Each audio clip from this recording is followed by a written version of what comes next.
are you? Thanks for keeping me awake. I appreciate that. Oh, that's one of my goals today. Okay, then, okay.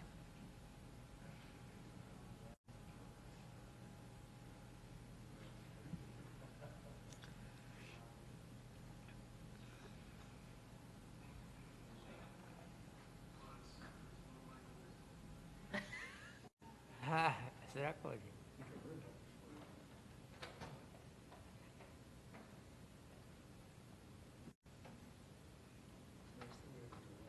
Yeah. It's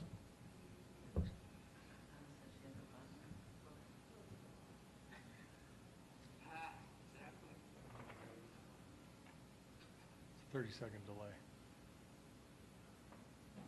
Got that from Richard Nixon. Hi, Michelle.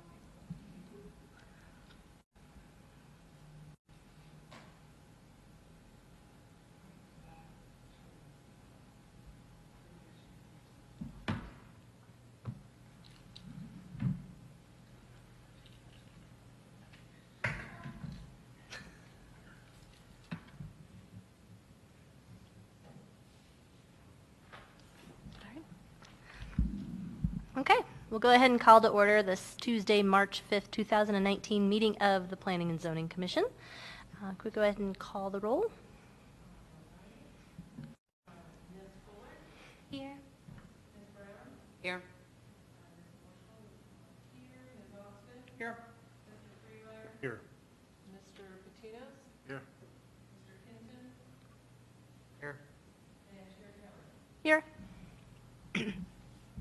Do we have a motion to approve the February 20th minutes? Moved. Second? Daryl has a second? Any discussion or edits or anything like that? Okay. Ms. Fuller? Ms. Brown? Yes. Ms. Austin? Yes. Mr. Freemeyer? Yes. Mr. Patinos? Same. Mr. Hinton? Yes. And Chair Townley. Yes. Next, we have public forum. I do not see any public present at this time, so we can move on to item number 5, the short-term rentals. So, Aaron's not here, Okay. but we just have a brief update, and that is that all the changes we made last meeting are essentially made. We're reviewing it a final time. I will get you the latest version before the April 2nd town hall. Okay. So you can see what your language is as proposed, and then hear what the audience and whatnot has to say. And then in April, we'll finalize our language, and then go where we need to go with it. If it's a public hearing, we can start to get that scheduled and things like that. So that's really just a brief update on what's happened in Okay. the 2 weeks since we last talked. Great. Any questions or anything for Wade? All right. Then we'll move on to the R2 and R3 lot width adjustments. And John.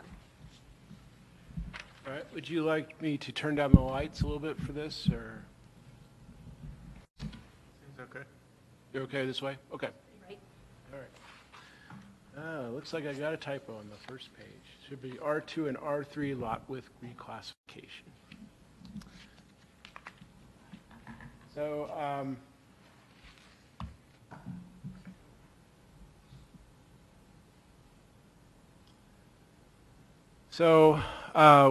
recently we've had some property owners come in to talk about their properties with staff, and it came to our attention that something that we weren't really cognizant of before, strangely enough, but we probably should have been, but was that we have a different standard for lot definitions via R1C versus R2 and R3 zone districts. For the R1C zone district, the small lot is, the minimum small lot width is 37 feet. And in all the R2 and R3 zone districts, it's 40 feet. So we kind of did some head scratching and kind of figured out maybe what was going on there. So going all the way back to the late 1800s, the way they would do platting of land was they would do subdivisions, and they would divide them as with rectilinear grid streets, and then they divide out 25-foot increment lots. And so the parts of Inglewood that are closer to Broadway, generally probably, from Clarkson to Broadway and then over to Huron, generally in those areas, all of those properties, if you own a 50-foot lot, you basically own 2 lots. You will own lots 27 and 28, or 22 and 23, if you have a 50-foot lot, because this is the way they divided these things up. And so this is the most efficient way to sell land, and you could customize it based on your budget. So typically, most people opted for buying 2 lots for a 50-foot lot. But there are many instances, of course, people who wanted larger lots. Some of them would buy 3 and have 75, or even 4 for 100.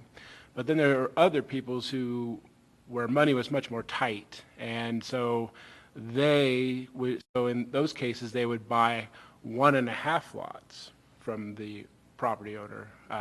And so that typically there are, from our research, a lot of 37.5-foot lots, and they're in both in R1 zone districts and R2 and R3 zone districts as well. It doesn't look come out too good, but that's a Broadway Heights, an old subdivision from the 1800s, and it was supposed to show you the 25-foot lots.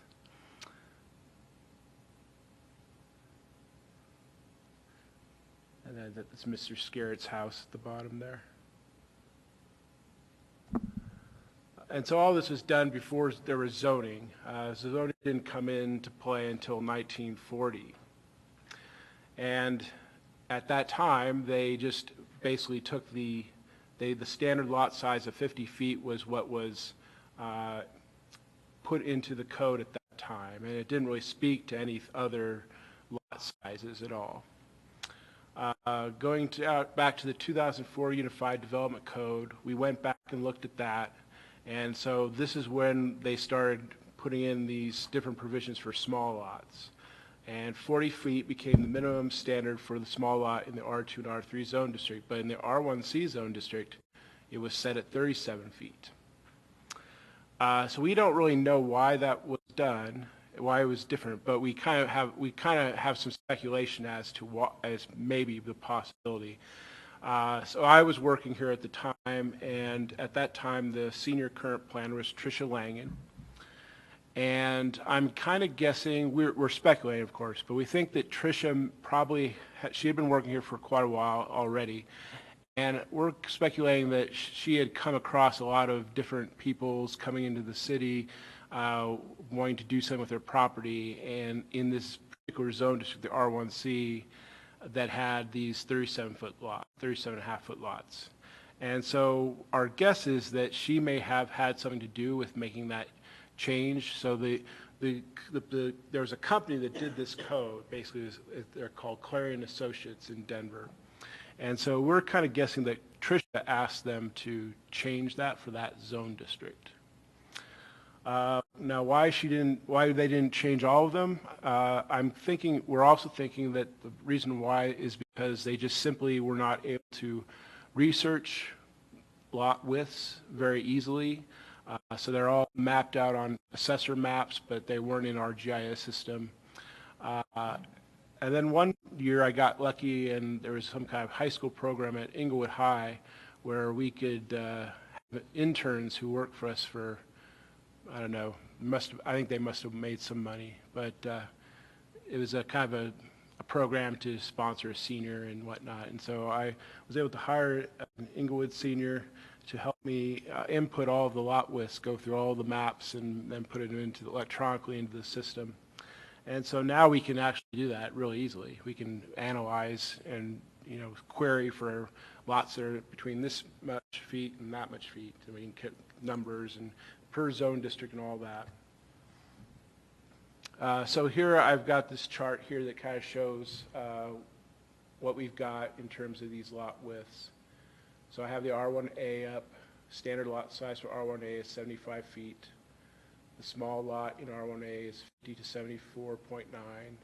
And then the urban lots, which was something that was added to the code just a few years ago, is for special cases, and those are in the R1A would be 25 to 49.9.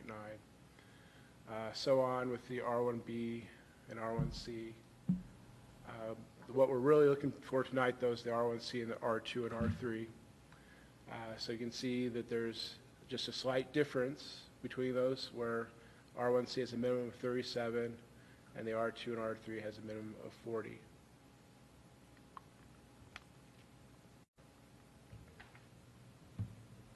So here's just a diagram of what certain lot sizes would look like. We have a 50-foot lot on the left, a 37.5-foot lot in the middle, and then two townhome 25-footers. And you can see that on a 50-foot lot, you easily can get 4 parking spaces in the back. With the townhomes on the right, 2 apiece. And with a 37.5-foot lot, you could easily get 3 spaces back there, which is more than what is required by the code.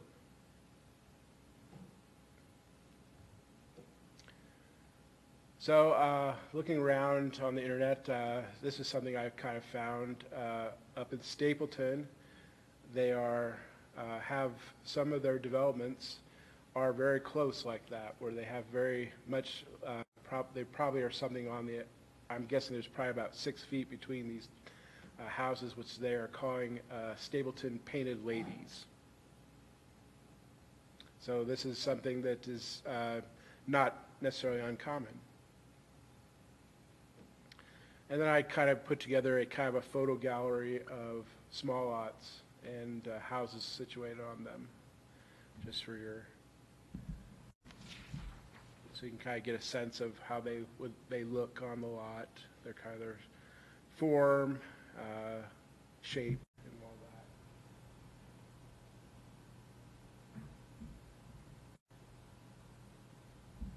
These are all over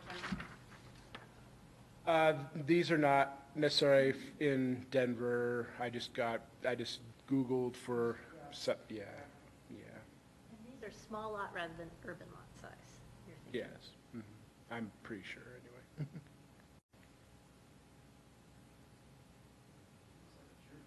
anyway.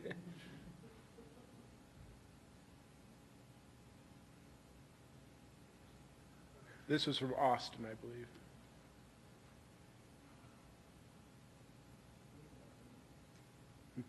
So that's not the painted lady? Nope.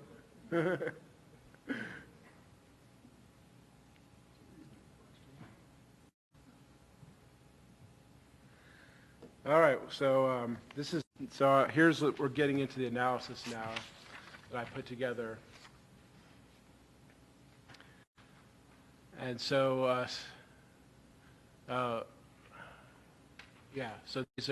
so this is what would, if we were to change the definition of small lots in the R2 or R3 to match the R1C at 37 feet. So this is kind of what the change would end up being. You would, in the end, you would, at the very final column, there would be a shift in R2A of 6 lots from urban lot to small lot. In R2B, there would be a shift of 67 lots from urban lot to small lot. MUR3A, a shift of 37 lots from urban lot to small lot. MUR3B, a shift of 24 lots from urban lot to small lot. And MUR3C, a shift of 3 lots from urban lot to small lot, for a total shift of 137 lots. So at this time, I guess I'd like to throw it open to the Planning, Zoning, and Commission for discussion on whether this is a good idea or not. What existing problem does it solve? What existing problem does it solve?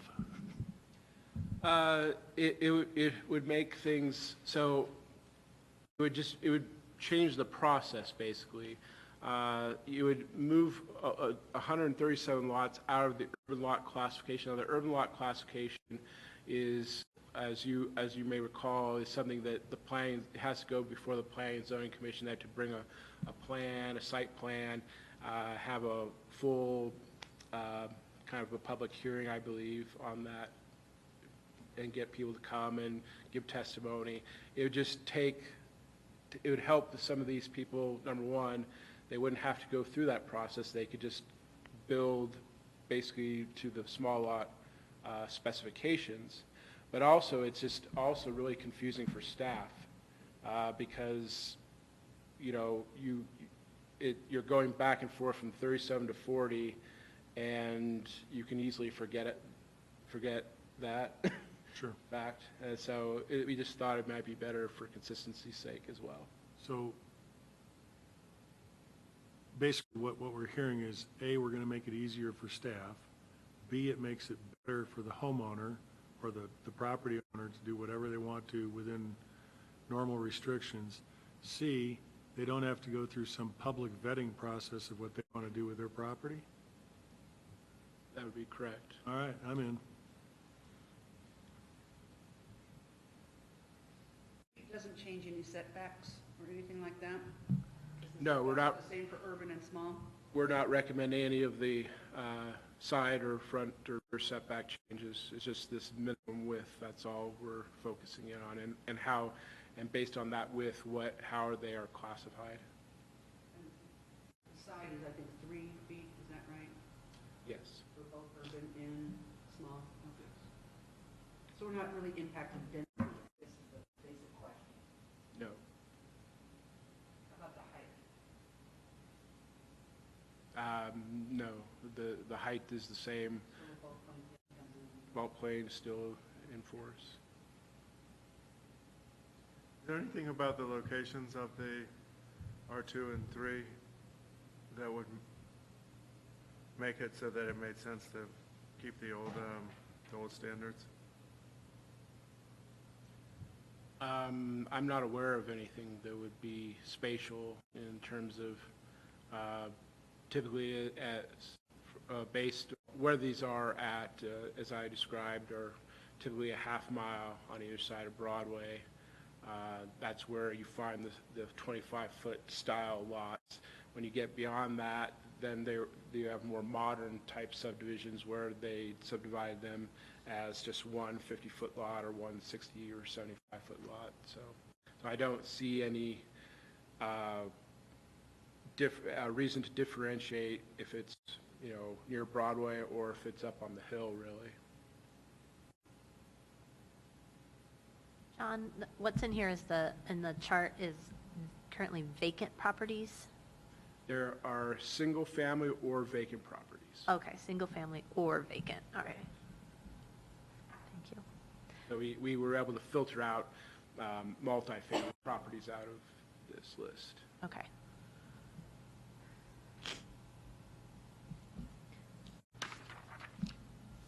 It seems to make sense to me. Anyone else have questions or need any clarification or anything like that? It's potentially 137 less hearings. Well, just to be fair, most of these are developed, so Yeah. you know, most of them aren't going to be changed. But for the ones who do want to do something, I think this will be helpful for them as well. I guess I have a question with, this is going to be part of the housekeeping updates, kind of in one hearing. But since this impacts, I don't know, multiple properties or people that are already in their properties, is there any different way of letting them know that something has changed for there's a...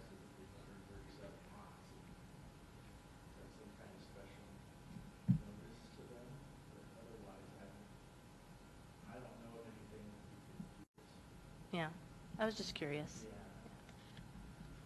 there any way to know, or is there any documentation of somebody who maybe had previously come to do something and decided they didn't want to go through the process?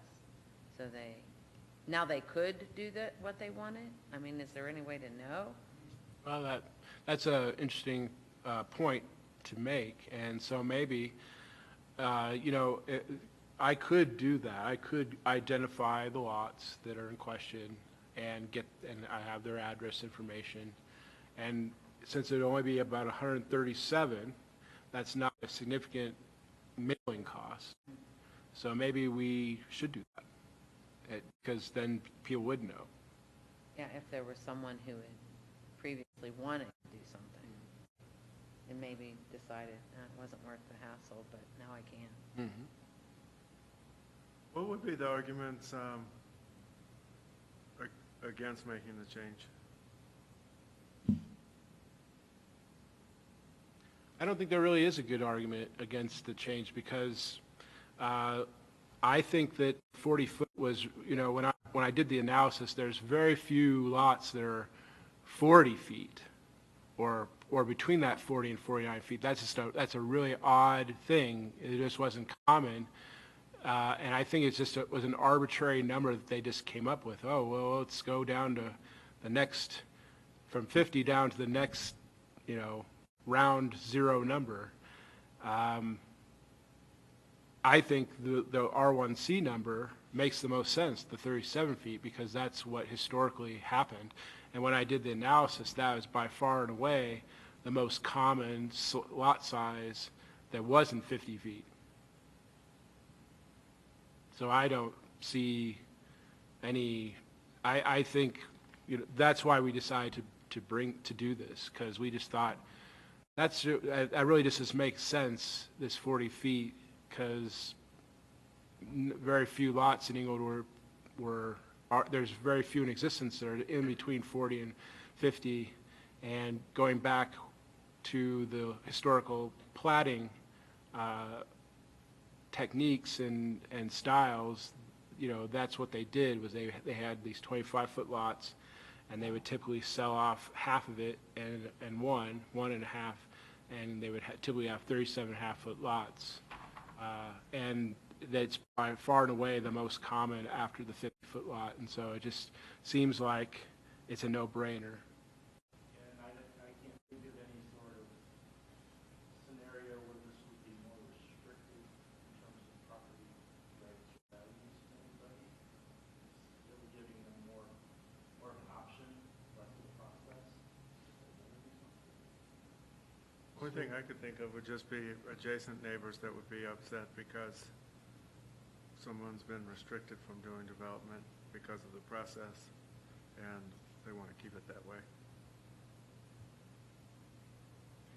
I guess that is a potential. Do we have that here?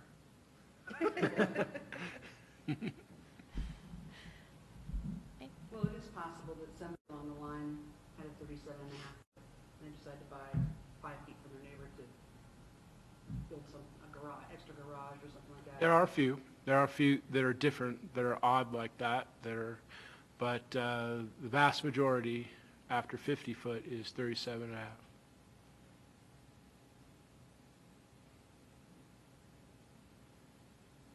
Well, to me, it seems that if there's going to be a mailing or some communication piece that goes out to the folks that are going to be affected, to put it exactly how you stated, there's nothing bad has happened here. This only allows, it removes the need for all the public vetting and blah, blah, blah of your urban lot, should you want to do something in the future. And then we'll see who shows up to say, I love cumbersome government. Okay.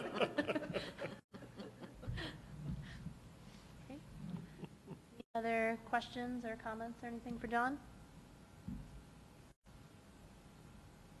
Thank you for the historical perspective and the analysis.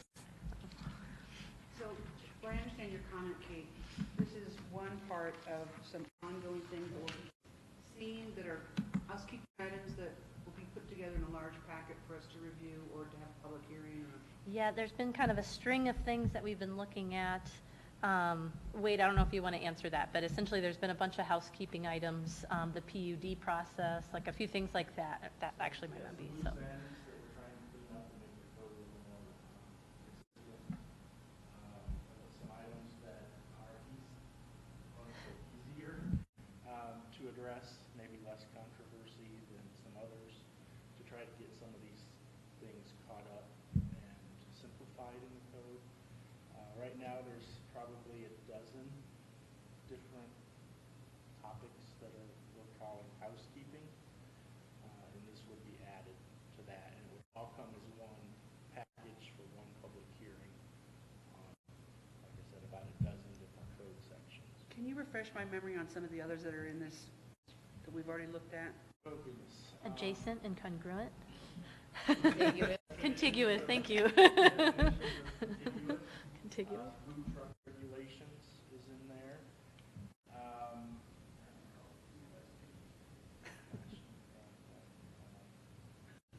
I want to say maybe even back in September, because this has been going on for a little while, there was some, I missed a few meetings too, where they went through several housekeeping items. So we'll see them all, I'm guessing. And Yeah. removing the two-step PUD process and looking at the one-step process again is in there. We have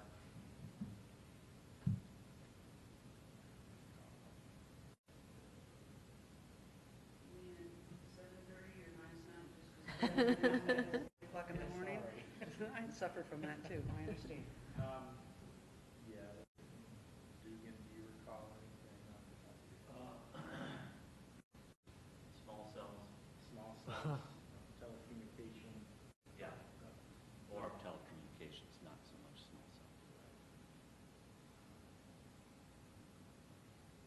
Never mind. There was some talk about the marijuana code and just adding retail with medical, but we might be holding off on that for future changes. So it's a whole batch of things from not just us, but other commissions. Well, Well, it's all Title 16. Oh, okay, stuff, so it's okay. all stuff we would. but like for, I think the marijuana one is more so adding that into the code, just even the words or that sort of definition, Right. because it has never been there before.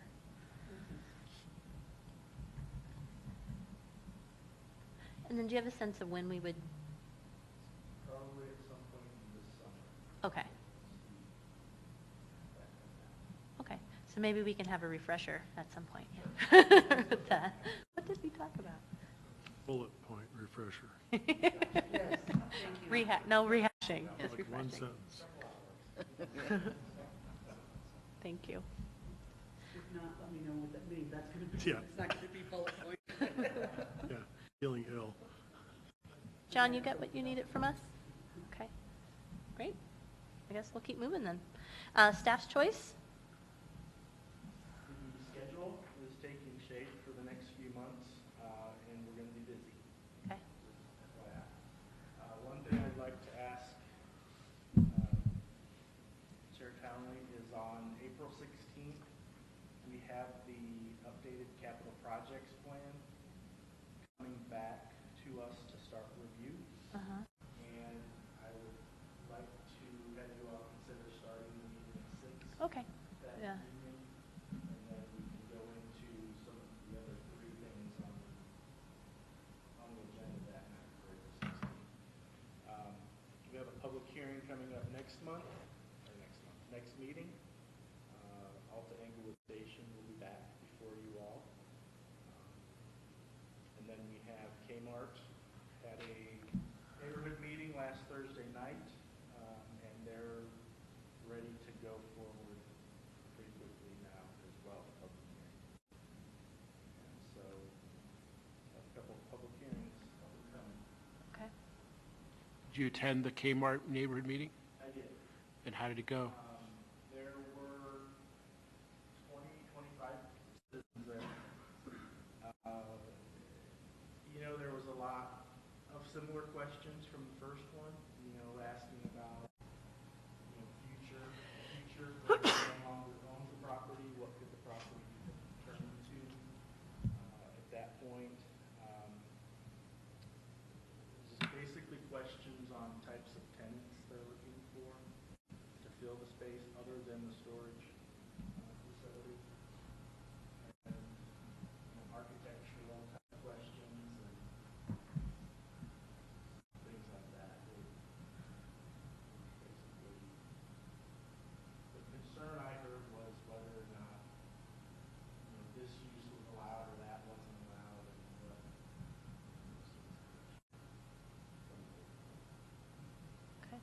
what was the reason it has to be a PUD? I remember it was a slight alteration from the For the storage. storage, okay. Choose Fitness is tentatively opening in June, so we learned that at the meeting. That, of course, is by right, so with all their permits and are working away.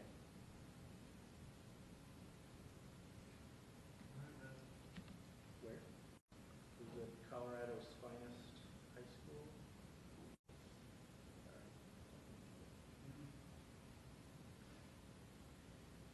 Anything else for staff's choice? Attorney's choice? Okay. Commissioner's choice? Michelle? I have nothing. Judy? Burke? Nothing? Daryl? Kate? Nothing of which I'm aware. Okay. And, yeah, I don't have anything either. We could all just stay until 9, though, if you want. Record. It's a record. All right, well, with that, we're adjourned. Thank you very much. Yay.